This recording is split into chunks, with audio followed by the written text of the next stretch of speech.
चलिए देखिए, हम पढ़ रहे थे कन्वर्जन रिएक्शन के बारे में। अभी कुछ रिएक्शंस हैं जो कन्वर्जन के हैं, उसके बारे में हम पढ़ेंगे आज। देखिए कन्वर्जन में क्या था, हमने एलिफैटिक भी पढ़ा और एरोमेटिक भी पढ़ा, लेकिन अभी जो चल रहा है वो चल रहा है एलिफैटिक कन्वर्जन रिएक्शन। तो एलिफैटिक कन्वर्जन रिएक्शंस के कुछ रिएक्शन हमने ऑलरेडी आपको करा रखा है। उसके बाद के जो नेक्स्ट रह रहे हैं उन सभी के बारे में हम धीरे धीरे आपको अवगत कराएंगे। तो उन सभी रिएक्शन के बारे में आपको देखना है कि कैसे क्या फॉर्म होता है, कौन सा प्रोडक्ट है, उसमें क्या मिला है तो कौन सा प्रोडक्ट बनेगा, इसके बारे में जानना होता है इसमें कन्वर्जन रिएक्शन में। तो अब देखिए, चलिए हम देखते हैं इसे करते कैसे हैं। देखिए लिखा क्या है, कन्वर्जन रिएक्शन। इसमें क्या रहा है, देखो हम पढ़ते हैं सबसे पहले फ्रॉम स्टार्च टू ग्लूकोज। आपके पास क्या है, स्टार्च है और इस स्टार्च से आपको क्या पढ़ना है, ग्लूकोज पढ़ना। अब स्टार्च का फार्मूला क्या होता है, देखिए जो स्टार्च का फार्मूला होता है ये होता है हमारा C6H10O5 होल टाइम्स ये। इसका मतलब होता है C6H10O5 के N मॉलिक्यूल मिलकर क्या बनाते हैं, स्टार्च बनाते हैं। तो इसका नाम क्या हो गया, स्टार्च। यानी कि संख्या क्या होनी चाहिए, ज्यादा होनी चाहिए। अब ज्यादा संख्या होने से बना क्या हमारा, स्टार्च। अब इसी स्टार्च में आप क्या करो, वाटर को ऐड कर दो। क्या करो, वाटर को ऐड करो। कितने मॉलिक्यूल में, nth मॉलिक्यूल में। और इसी में एक चीज आपको ऐड करना होगा, डाइल्यूट H2SO4। क्या डालोगे, डाइल्यूट H2SO4। अब H2SO4 डाइल्यूट H2SO4 हल्का जो होगा जिसमें पानी ज्यादा मिला होगा वो वाला आपको H2SO4 डालना है। तो जो बन के तैयार होगा वो बनेगा हमारा ग्लूकोज। क्या बनेगा, ग्लूकोज। तो इसको हम लिखते हैं C6H12O6। इसका नाम क्या है, ग्लूकोज नाम है। क्या नाम है, ग्लूकोज। हम आपको बताएंगे ग्लूकोज या फ्रक्टोज होता क्या है, दूसरा इसका एक नाम और है फ्रक्टोज। बस इनमें क्या होता, अंतर होता। अंतर के लिए हम आपको अलग से टॉपिक ही पढ़ा देंगे। तो इसे चाहे ग्लूकोज कह लो या फिर फ्रक्टोज। अगर इसी से कहता फ्रक्टोज बनाओ तो भी यही फार्मूला आप लिखते, अगर इसी से कहता ग्लूकोज बनाओ तो भी यही आप बनाते। तो ये बन गया हमारा क्या, ग्लूकोज। इसको लगा दो n टाइम्स ग्लूकोज, यानी ग्लूकोज के n टाइम्स मॉलिक्यूल हमारे क्या बन रहे हैं, यहाँ बन के तैयार हो रहे हैं। क्या था हमारे पास, स्टार्च। स्टार्च का फार्मूला क्या होता, C6H10O5 का होल टाइम्स n।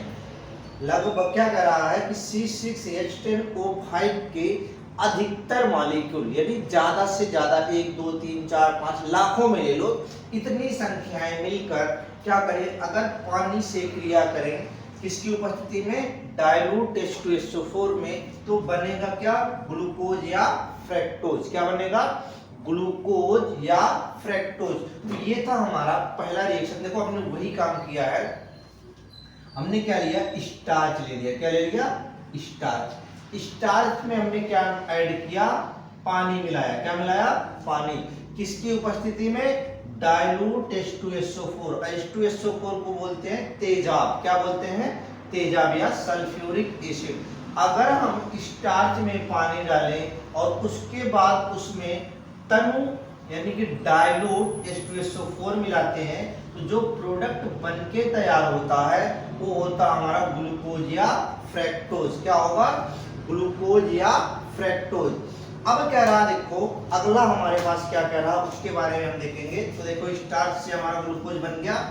अब कह रहा है अगला, from acetone to tertiary butyl alcohol. हमारे पास क्या है, एसीटोन है। इस एसीटोन से हमें एल्कोहल बनाना है। क्या, एक प्राइमरी होता है, सेकेंडरी होता है और एक टर्सरी होता है। तो हमें बनाना क्या है कि एसीटोन से टर्सरी एल्कोहल बनाना है।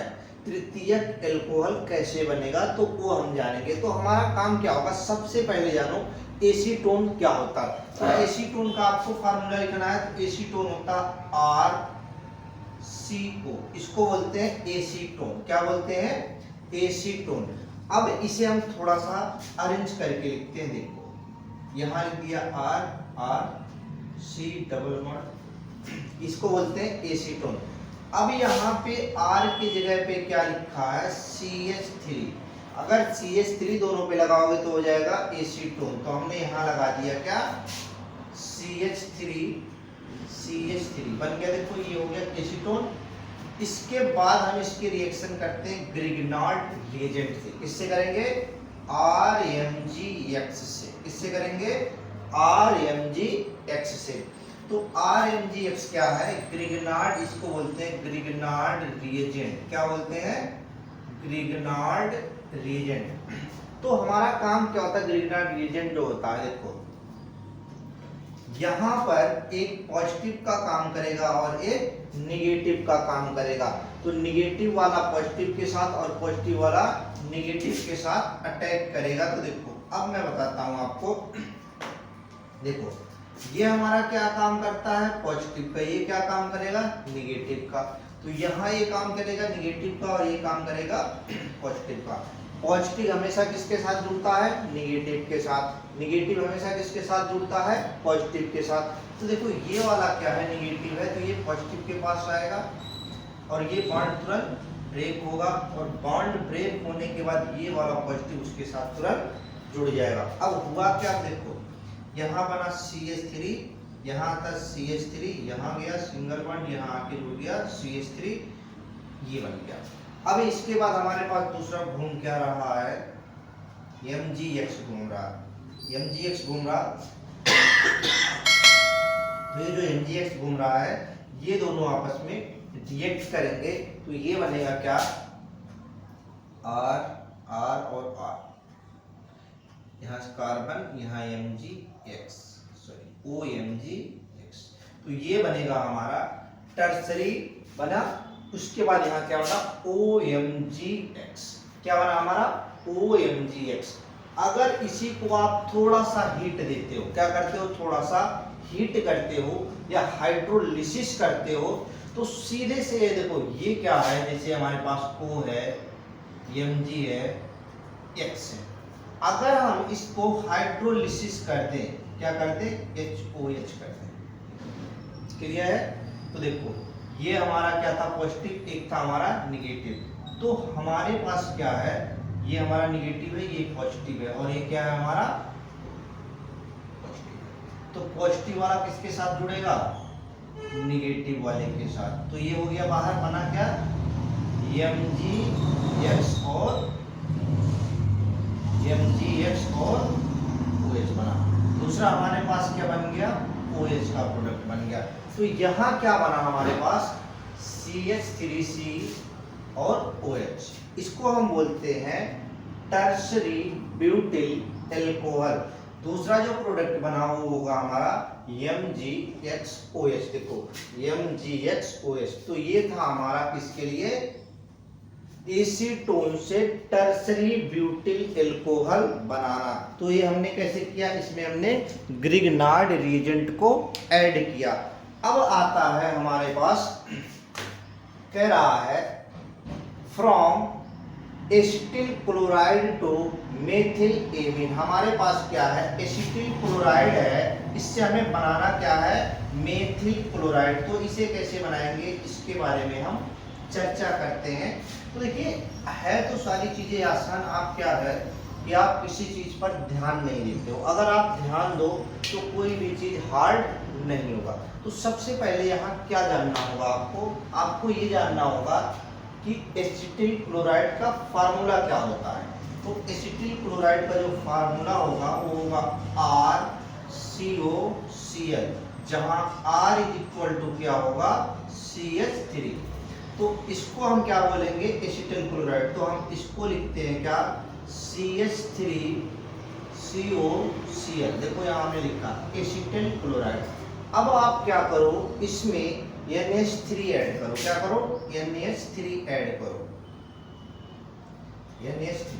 बात क्लियर है। अब देखो NH3 को आप क्या लिख सकते हो, NH2OH लिख सकते हो कि नहीं लिख सकते हो। अब देखो यहाँ हमारे पास क्या है, CH3COCl है। तो अगर हम इसको बाहर निकाल दें, Cl तो बना क्या, CH3CO NH2, तो हमारे पास बना क्या, CH3CO NH2। बात क्लियर है? देखो यहां लिखा हमने, इसको बोलते हैं एसिटामाइड। क्या बोलते हैं, एसिटामाइड। अब इसी में हम क्या करेंगे, ब्रोमीन वाटर डालते हैं, यानी कि Br2 plus HOH, bromine water डाला, या फिर इसके साथ कोई बेस ऐड कर दिया। क्या कर दिया, बेस ऐड कर दिया। अब बेस ऐड करने के बाद क्या होगा, जैसे हमने यहाँ लिखा Br2CO सब कुछ लिखा, तो यहाँ से देखो एक तो KBr हमारा बाहर हो जाएगा, एक KCO3 बाहर होगा, तो हमारे पास बचेगा क्या, CH3NH2। इसको हम बोलते हैं क्या, मेथिल एमीन। क्या बोलेंगे, मेथिल एमीन। तो ये था हमारा क्या, एसिटिल क्लोराइड से मेथिल एमीन को बनाना।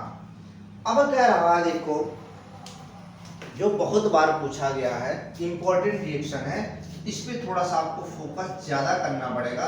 हालांकि ज्यादा करने की जरूरत नहीं, अगर आपको समझ में आ गया तो आपको फोकस करना इतना वो नहीं होगा, लेकिन अगर आप समझते नहीं हो तो फिर आपके लिए बहुत मुश्किल काम हो जाएगा। कह क्या रहा है, from glycerol to formic acid. हमारे पास क्या है, ग्लिसरॉल है, इस ग्लिसरॉल से क्या बनाना है, फॉर्मिक एसिड बनाना है। क्या बनाना है, फॉर्मिक एसिड। तो सबसे पहले हम जानेंगे ग्लिसरॉल का फार्मूला क्या होता है। तो जो ग्लिसरॉल का फार्मूला होता है वो होता है CH2OH, फिर लिखेंगे CHOH, फिर लिखेंगे CH2OH। इसको हम बोलते हैं ग्लिसरॉल। क्या बोलते हैं, ग्लिसरॉल। अब इसी ग्लिसरॉल में आप क्या करो, ऑक्जेलिक एसिड ऐड करो। क्या करोगे, ऑक्जेलिक। तो ऑक्जेलिक एसिड का फार्मूला क्या होता है, COOH, यही तो है। अगर देखो हम थोड़ा सा इसको अरेंज करके लिखें तो कितना बेटर होगा वो हम जानते हैं। तो इस वाले फार्मूले को हम यहाँ इसके बगल में लिखते हैं, तो हम इसे लिखने का तरीका थोड़ा सा बदलते हैं। देखिए COOH, कोई दिक्कत तो नहीं। तो ये हमने लिख दिया ऑक्जेलिक एसिड। अब ऑक्जेलिक ऐसा लिखने का पर्पस क्या था, देखो यहां से अगर हम इनको मिला दें तो H2O बाहर निकल जाएगा, वाटर क्या हो जाएगा, बाहर निकल जाएगा। तो ये वाटर बाहर निकल गया और ये सीधे उससे जाके क्या होगा, जुड़ जाएगा। तो हमारे पास जो प्रोडक्ट अब बन के तैयार हुआ क्या होगा, ये बना CH2, उसके बाद OOC, बना कि नहीं बना, क्लियर है। इसी से और क्या जुड़ा है, COOH, यही तो जुड़ा है। उसके नीचे हमारे पास क्या जुड़ा है, CHOH, उसके नीचे हमारे पास क्या जुड़ा है, CH2OH। बात बिल्कुल क्लियर है। इसका नाम क्या होता है, ग्लिसरॉल मोनोऑक्जेलेट। क्या नाम है, ग्लिसरॉल मोनोऑक्जेलेट। अब हम क्या करेंगे, इसमें से CO2 बाहर निकाल देंगे। क्या निकालेंगे, CO2 बाहर निकालेंगे। तो ये देखो CO2 ही तो दिख रहा है। क्या करेंगे हम, CO2 को बाहर निकालेंगे तो बचा क्या, CH2, CHO, CHOH, CH2OH। तो हमारे पास यहाँ से जैसे ही हमने CO2 को बाहर निकाला तो बचा क्या हमारे पास बचा CH2COOH, CHOH, CH2OH। इसका नाम क्या है, इसका नाम है ग्लिसरॉल मोनोफॉर्मेट। क्या नाम है, ग्लिसरॉल मोनोफॉर्मेट। अब इसी में क्या करो, पानी ऐड कर दो। क्या करोगे, पानी ऐड करो, वाटर ऐड करो। तो इसमें आप अगर वाटर ऐड करते हो, देखो इसी में हमने क्या कर दिया, हाइड्रोलिसिस कर दिया इसका। हाइड्रोलिसिस करने के बाद जो हमारे पास पहले ग्लिसरॉल था वो ग्लिसरॉल बनेगा, उसके साथ में क्या बनेगा हमारा, फॉर्मिक एसिड। तो ग्लिसरॉल का फार्मूला क्या होता है, CH2OH, और हमारे पास क्या है, CH2OH। ये है ग्लिसरॉल, और इसके साथ हमारा क्या बनेगा HCOOH, इसको हम बोलते हैं फॉर्मिक एसिड। हमें बनाना क्या था, ग्लिसरॉल से फॉर्मिक एसिड। तो हमने काम क्या किया आप ध्यान दो, हमने सबसे पहले लिया ग्लिसरॉल, क्या लिया, ग्लिसरॉल। इसके रिएक्शन किससे करवाया, ऑक्जेलिक एसिड से। किससे कराया, ऑक्जेलिक एसिड से। और ऑक्जेलिक एसिड से कराया तो हमारे पास बना क्या, हमारे पास बना ग्लिसरॉल मोनो ऑक्जेलेट। क्या बना, ग्लिसरॉल मोनो ऑक्जेलेट, जो ये है हमारा क्या है, इसको हम बोलते हैं ग्लिसरॉल मोनो ऑक्जेलेट। उसके बाद इसमें से हमने कार्बन डाइऑक्साइड को बाहर निकाल दिया। जैसे ही हमने बाहर निकाला बना क्या, ग्लिसरॉल मोनोफॉर्मेट बना। क्या बना, ग्लिसरॉल मोनोफॉर्मेट। इसी का हमने क्या कर दिया, हाइड्रोलिसिस कर दिया। क्या कर दिया, हाइड्रोलिसिस। हाइड्रोलिसिस का मतलब होता है H3O+, या फिर हम क्या लिखते हैं H2O/H+। चाहे इसे लिख लो या इसे लिख लो, इसको हम बोलते हैं हाइड्रोलिसिस। क्या बोलते हैं, हाइड्रोलिसिस। तो जैसे ही हाइड्रोलिसिस करोगे तो आपके पास प्रोडक्ट बन के तैयार होगा, एक तो ग्लिसरॉल तैयार होगा, और जो दूसरा प्रोडक्ट बनेगा वो होगा फॉर्मिक एसिड। तो हमें बनाना क्या था, ग्लिसरॉल से फॉर्मिक एसिड बनाना था। ये बात हो गई क्लियर। देखो हमने इसमें आपको 4 रिएक्शंस बताए। पहला रिएक्शन क्या बताया था कि स्टार्च से ग्लूकोज बनाना। तो स्टार्च से ग्लूकोज क्या बनाया हमने, स्टार्च का फार्मूला क्या बनाया, C6H10O5 का होल टाइम 6। अगर इसी में n टाइम्स या n मॉलिक्यूल ऑफ वाटर को ऐड कर दो इन प्रेजेंस ऑफ H2SO4, तो जो प्रोडक्ट बनेगा वो ग्लूकोज या फ्रुक्टोज होगा। तो ग्लूकोज का फार्मूला क्या होता है, C6H12O6। चाहे आप उसे ग्लूकोज कह लो या फिर क्या कह लो, फ्रक्टोज कह लो। तो ये था आपका पहला वाला रिएक्शन। दूसरा रिएक्शन क्या रहा था, हमारे पास एसीटोन है, इस एसीटोन से हमें टर्सरी ब्यूटिल अल्कोहल बनाना है। तो हमने सबसे पहले आपको एसीटोन का फार्मूला क्या बताया, RCOR। इसको हम बोलते हैं क्या, एसीटोन। अब एसीटोन में आप क्या करो, RMgx से क्रिया करो, ग्रिग्नार्ड रिएजेंट। क्या है, ग्रिग्नार्ड रिएजेंट से आपको क्रिया कराना है। तो ग्रिग्नार्ड रिएजेंट में एक पॉजिटिव पार्ट होता है और एक नेगेटिव पार्ट होता है। और एसीटोन पे ऑक्सीजन पे नेगेटिव होगा, कार्बन पे पॉजिटिव। तो नेगेटिव वाला पॉजिटिव पे अटैक करेगा, फिर नेगेटिव वाला पॉजिटिव पे। तो हमने वही काम किया, तो यहाँ बन गया ये प्रोडक्ट। अब क्या करते हैं, इसका हमने थोड़ा सा हाइड्रोलिसिस कर दिया। जैसे ही हाइड्रोलिसिस किया तो हमारे पास प्रोडक्ट क्या बन गया, एल्कोहल में कन्वर्ट होके आ गया, जिसका नाम होगा टर्सरी ब्यूटिल अल्कोहल। क्या बनेगा, टर्सरी ब्यूटिल अल्कोहल। अगला क्या है, फ्रॉम एसिटिल क्लोराइड तो मेथिल एमीन। एसिटिल क्लोराइड का फार्मूला होता है RCOCl। क्या होता है, RCOCl। तो इसकी क्रिया हम क्या करेंगे, अमोनिया से करेंगे। अमोनिया से जैसे ही कराओगे Cl रिप्लेस होके वहां क्या आ जाएगा, NH2 आ जाएगा। तो देखो हमारे पास आ गया NH2। अब इसमें Br2 को की वजह से Br2 के साथ हम कोई भी बेस ऐड करेंगे तो हमारा सीधा प्रोडक्ट बनके तैयार हो जाएगा, क्या, मेथिल एमीन। लास्ट वाला हमारा था ग्लिसरॉल से फॉर्मिक एसिड। ग्लिसरॉल में आप सबसे पहले क्या करो, ऑक्जेलिक अम्ल डालो, ऑक्जेलिक एसिड डालो, तो जो प्रोडक्ट बनेगा वो हमारा बनेगा ग्लिसरॉल मोनो ऑक्जेलेट। तो ग्लिसरॉल मोनो ऑक्जेलेट बन गया। अब आप इसका क्या करो, इसी में से कार्बन मोनोऑक्साइड कार्बन डाइऑक्साइड को बाहर निकाल दो। तो जो प्रोडक्ट हमारा बनके तैयार होगा ग्लिसरॉल मोनोफॉर्मेट होगा। इसी का जो ग्लिसरॉल मोनोफॉर्मेट है इसका आप क्या कर दो, हाइड्रोलिसिस कर दो। तो हमारे पास प्रोडक्ट बनके तैयार होगा, एक होगा ग्लिसरॉल और एक होगा फॉर्मिक एसिड। तो ये था हमारा फॉर्मिक एसिड बनाने का तरीका। तो हमने आपको क्या बताया, एक तो बताया ग्लूकोज कैसे बनेगा, एक बताया टर्सरी ब्यूटिल अल्कोहल कैसे बनेगा, एक बताया हमने मेथिल एमीन कैसे बनेगा, और लास्ट में हमने क्या आपको बताया कि फॉर्मिक एसिड कैसे बनेगा। तो ये था हमारा एक कन्वर्जन रिएक्शन, जिसको हमने आपको डिटेल में यहाँ पर दिखाया कि कैसे बनता है product. Thank you for watching this video. If you enjoyed it, please hit the like button and the bell notification icon.